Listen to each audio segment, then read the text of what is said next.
Allegations that he used banned IVs before his last bout with Manny Pacquiao, Floyd Mayweather must now turn his focus to Andre Berto on Saturday night in Las Vegas. Mayweather has said publicly that he will retire after his 49th fight. If Floyd defeats Berto and then retires, he would tie former heavyweight champion Rocky Marciano's record of 49 wins, no losses or draws. Marciano retired at 31 years old after defeating Archie Moore. That was all the way back in 1955 that record has stood. Stephen A., what impact could these allegations have on this fight in Floyd? I suspect little to nothing. Floyd Money Mayweather is just entirely too experienced, and when the adversity hits him, he rises to the occasion inside that ring.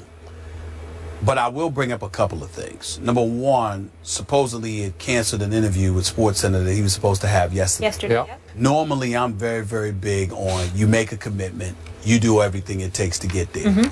In this particular situation, I don't have a problem with it, because when you are a fighter and it's like on the eve of the fight, anything that distracts you, remember, it only takes a split second to get caught with the wrong punch and take you out of there. So anything, when it comes to fighters, I'm not talking about meaning him and SportsCenter or whatever. I'm saying that when it comes to a fighter, whether it be unboxing or the UFC or something like that, when your very life basically is on the line because you got to fight, you shut off all distractions. That's just me at that moment, meaning like right on the eve of the fight. The other thing that I want to say is this. I don't believe Berto is going to win this fight. I think he's going to get schooled. I don't think he's on Mayweather's level. But I would like to keep in mind, Berto does have power, he does have speed, and he does not back up. He's coming. And so as a result of that, you get a puncher's chance in the sport of boxing. And I believe he has a puncher's chance, even though I don't think it's not as much of a chance, because I don't expect Mayweather to get hit, to be quite honest with you. Having said all of that, I do not believe Mayweather is going to retire. I do believe he will fight this fight. He will announce his retirement, obviously, and say it was great and he's not going to miss it. And then he will wait to see what happens with Cotto and Canelo Alvarez on November 21st, I believe. And after that, what Pacquiao does. And then he'll make a decision about getting another $100 to $200 million down the road about a year from now. In the end, what it comes down to is that he's gotten a bit slower, just a touch. He's got hit against Sugar Shane, got hit against Madonna.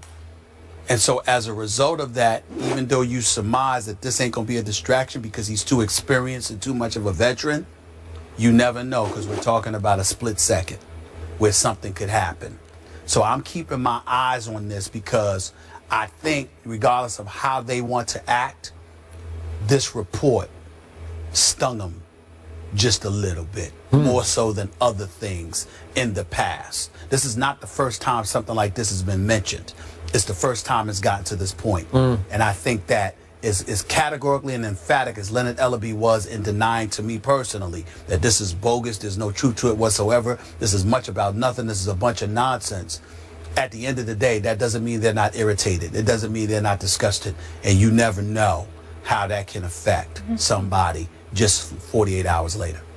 You know, when you first started talking, I thought you were just kind of hyping the fight, like giving people a reason to watch it because one punch could catch him.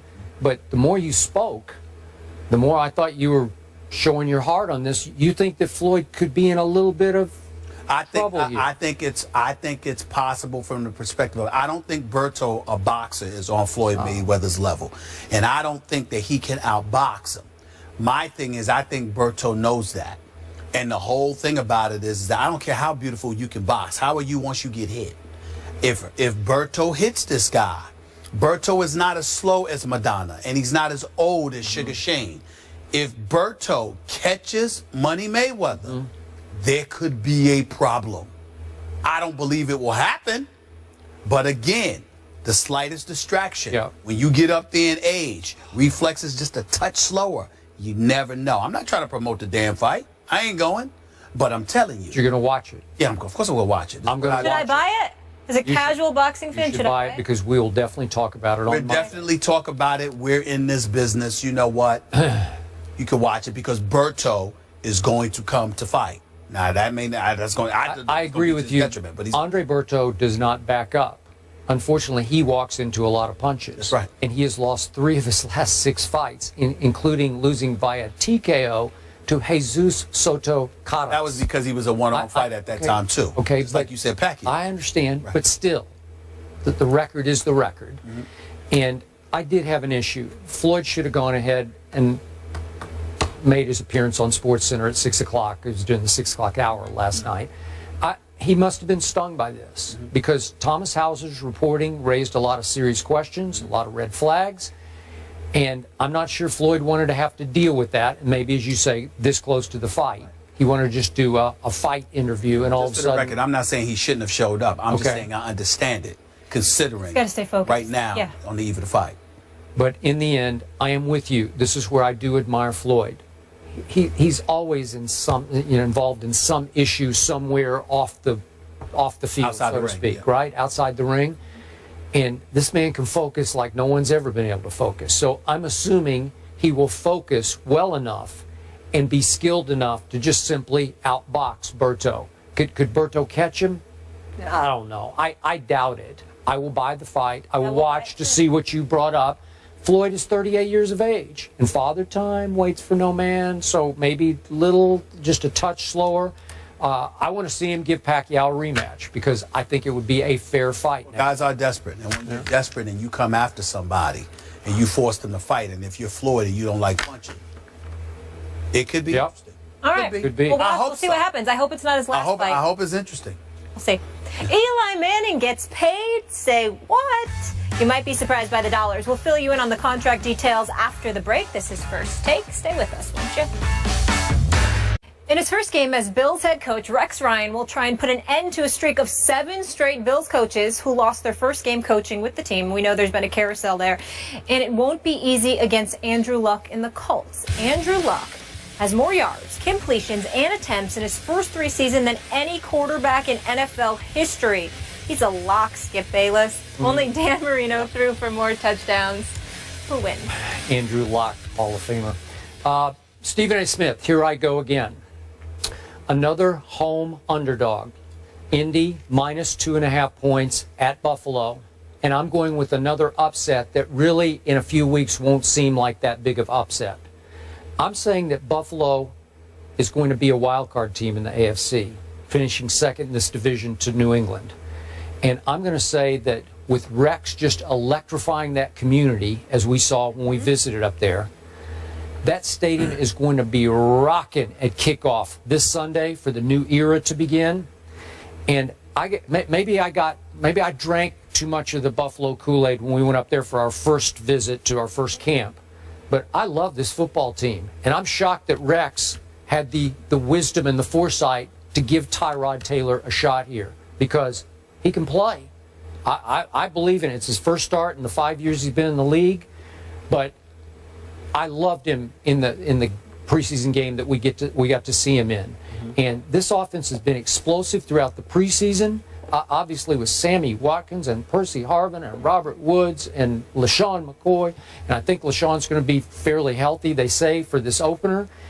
They threw in Richie Incognito in that offensive line. I'm not a fan of his as a guy, but as a player, he can play. And that defense, it is loaded. They don't have Marcel Darius for week 1. They'll have him going forward. But, my God, that secondary is so deep. And Jerry Hughes and Mario Williams. And, my God, it just everywhere I looked on that practice field that day we looked over our shoulder at their practice, I saw talent. Yep. I saw a really good football team with big question mark at quarterback.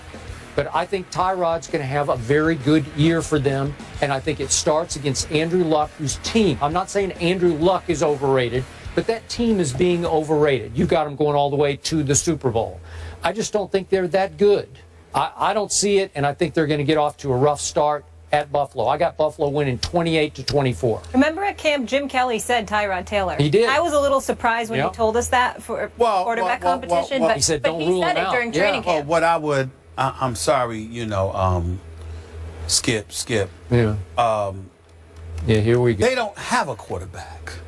So why is it such a shock that Tyrod? I mean, my God. Because E.J. Manuel, E.J. Manuel or Matt Castle. Oh my Lord! Somebody has been picked over there. Please, both of them. I mean, both of them. I mean, they both lucky to be in uniform the way they've been playing. Even though E.J. Manuel had a couple, at least one good preseason game. Here's the reality. Skip Bayless.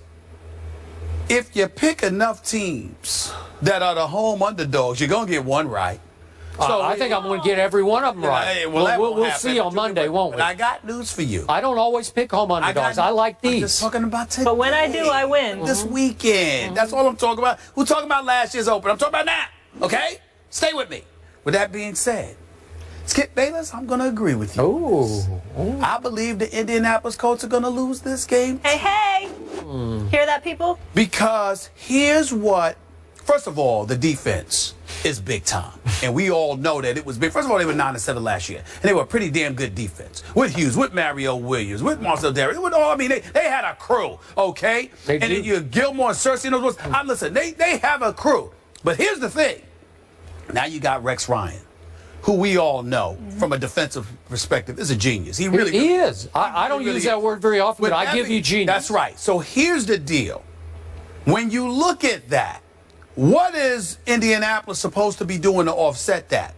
You still got Andrew Luck. You don't have Reggie Wayne anymore. T.Y. Hilton is no joke. No. You got Fleener and Allen there at the tight end spots. I get that. Frank Gore is supposed to be the X factor. Against any other defense than this or the Jets, you got me, or Seattle.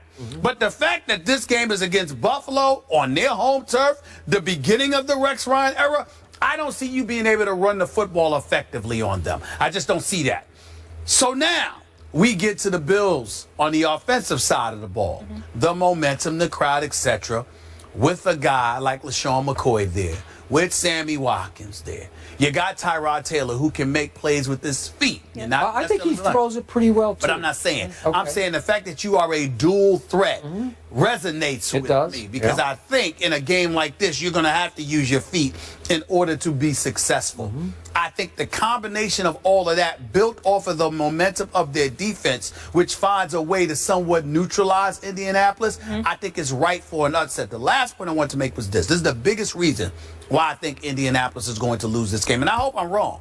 You know, even I'm not serious. I hope, because I don't care who wins the game today, this weekend. But I will tell you this.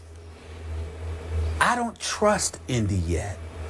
One of the biggest things about, even though I think talent-wise they can go to the Super Bowl, what I want to see from Indy is them walking into an environment like this for opening day and showing up. They're the type of team on their home turf they'll win, and the next week you can't even recognize them on the road. I want to see them respond to that. I got to see it to believe it.